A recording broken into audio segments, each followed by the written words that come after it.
With an ongoing federal lawsuit, the Rochester region and surrounding parts across the state are still prohibited from opening recreational cannabis dispensaries. Back in November, the state's Cannabis Control Board approved 36 cord or card licenses statewide to allow eligible businesses to start selling marijuana on the market legally. But for many applicants, including here locally, their applications are still on hold. Natalie Kutchko has been following this story and spoke with local business owners today. Natalie? Adam, good evening. The card program was designed for potential sellers in New York State who carry a previous cannabis conviction.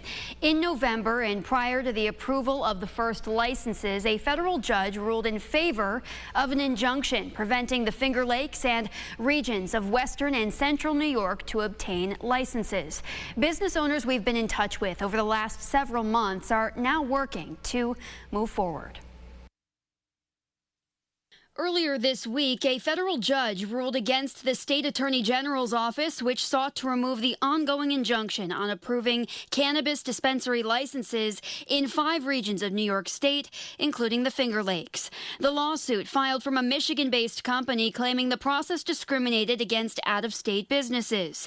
In the last few months of waiting, Brittany and Jason Tintalo, owners of Flower City Hydroponics in Fairport, created the New York State Card Coalition, a growing nonprofit for those also on standby. We just found ourselves trying to navigate a very volatile market with regulation. So many things are changing. People having access to capital, being able to find locations now.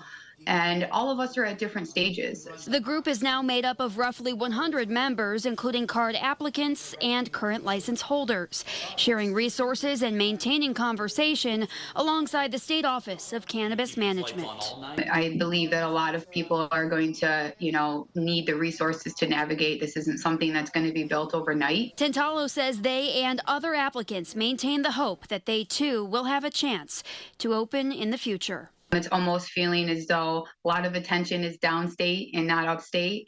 That's something that, we're actively trying to sort of bridge that gap as a coalition and just as a card applicant to make sure that all of us here are not forgotten about, despite the injunction. We've reached out to the State Office of Cannabis Management on this a few times. They're withholding any comment as the litigation is still pending. And meantime, for those locally interested in signing on with this coalition, we'll have more details on rochesterfirst.com. Adam, back to you. Natalie, thank you. We'll, of course, stay on top of this rollout and let you know if anything changes with that injunction.